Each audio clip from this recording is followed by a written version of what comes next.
ukuhlala phansi manje. Futhi 131. Come on Nazareth. 131. Futhi sheshise mfana. Nkosi baba sizwe. Nkosi baba sizwe. Fukamela umuzi wakho. Fukamela umuzi wakho lapha ebuhleni. Umuzi wasekuphakameni. Umuzi wasekuphakameni. Uchithe izitha zawo. Uchithe izitha zawo. Bonke abazondi bawo. Bonke abazondi bawo. Abangabalotshwa njengoba uzoloba abantu manje uzungabalobi. Encwadini yokuphila. Encwadini yokuphila. Chithwa amagama. Akachithwa amagama abo. Wahlangule wena nyazi yozulu. Encwadini yokuphila. Ichithe nemizi yabo. Ingahlali umuntu. Abazonda ulabuzwa sekuhleni abazonda unyazi. Sibaqhilizela kuwena nyazi yozulu. Basibekele Nkosi. Bangasivukeli njengoba sikhuluma. Kade balibeka ezintanyeni zethu lelo joka lensimbi ezintanyeni zethu bempese wena Nkosi ngengubo yesililo phakamisa shembe lobu buhle umthandazo wethu ukuthi unikeze intaba nezingogo nikeze ongqongile bopha yonke lento le konke ukuhlupheka kusemhlabeni umuntu oyingqingili ukuthele kuya upheke aze ofa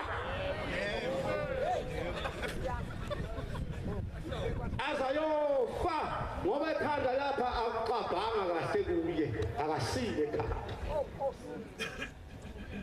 ngikhuluma ngothando mina olayibona inkosi yakwaQobe uMeseni isejele uthi ubaba ongizalayo wafika ubhombela isitimela samampondo esingombothaza sithawu komenzemle bengaphansi ethule esikhwemi mlamla kuzi ngabezebe uduma besaba wasemhlabeni abasasizulule kuzi indwele uthi ithi inkosi yakwaQobe yabona ngomuntu ethi qhi esitokisini kuyona uthi ayisiqabeka lo muntu uthi ungene kanjani ngoba imvalo ivaliwe uthando isingwazulu uthando loJuliet thando uShayisha uthi wayesamemeza meseli utangazi washone ukuthi ngiphendule ngizinceku yenkosi ngazi ngizose ngiphendula ngithi nceku yenkosi ngikhuluma ngothando oyihlo baqokelana wena baqokelana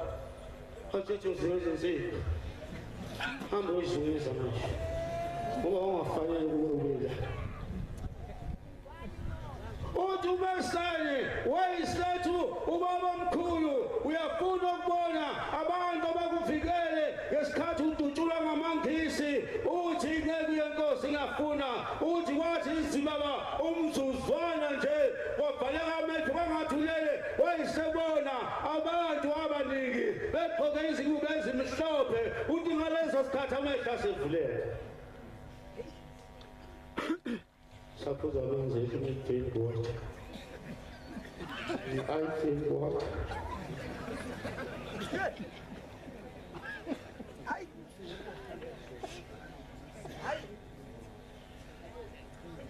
Uthi ngasikhathi kuvuleka amehlo wayisethi ubhombela ubona ngilapha njena ngabantwana bakho ababili ngaleso sikhathi undabesitha uMeseni wanabantwana ababili umfana nentombazana uElizabeth wakuyimuntombazana yayibizwa kuthiwa uElizabeth mangikhumbula kodwa ngisakhumbula ukuthi wathi umfana ubaba uthi laba abantwana ababili bakho abakhalayo emuva uthi pho ngeke yenkosi ngiyakhokha ngani ngoba amangisi abelungu bawudlile wonke umhlaba bami baze bathatha nabantu babo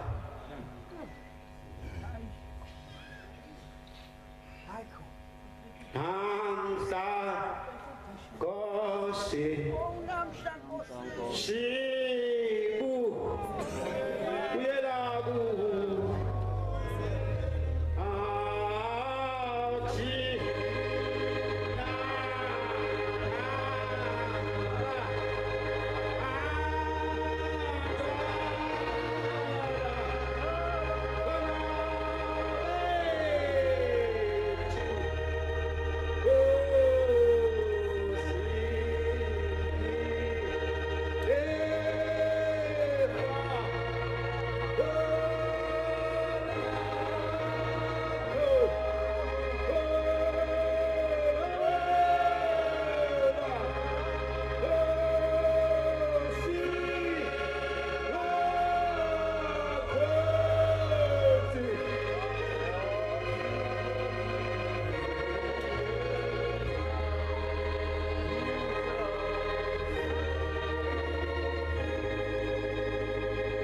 nasibulala sikubonile okuhle labafana sikubonile nje lokudlalela ukubona fika izolo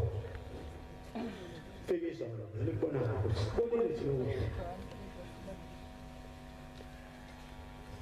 uthi wayisethi kuyo inkosi yabantobe uma uphuma uzohamba kuyokhuluma nabaphathi bejele bakukhiphe uma bezokukhipha uyophuma ngaphandle uyawazi umbuso waseThekwini ithi indaba ezitha nceku yenkosi uthi uhamba uyeThekwini ufike ushamayele ivangeli lami ivangeli kaShembe kanti usho ngalesikhathi lo Abednego Ndlobo ahlangana naye sabe ehlangana naye wamkhweba wathi wosala wena mfana umeza kuwe wathi phatha nali impotimende lami uAbednego waphatha impotimende lapho phela waya waphindanga ngasuka waze wawuvula ithempeli lokuqala lekuthiwa elapha eThekwini uthiwa yini ngaseDurban station ivondela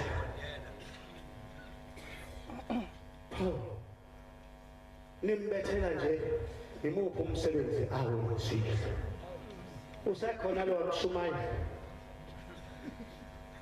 uvula isikhala wena uzale kwakhe la ekhaya umuntu mayisoni awunciki kuyena lasegubeni yakhe mshiya yedwa fulani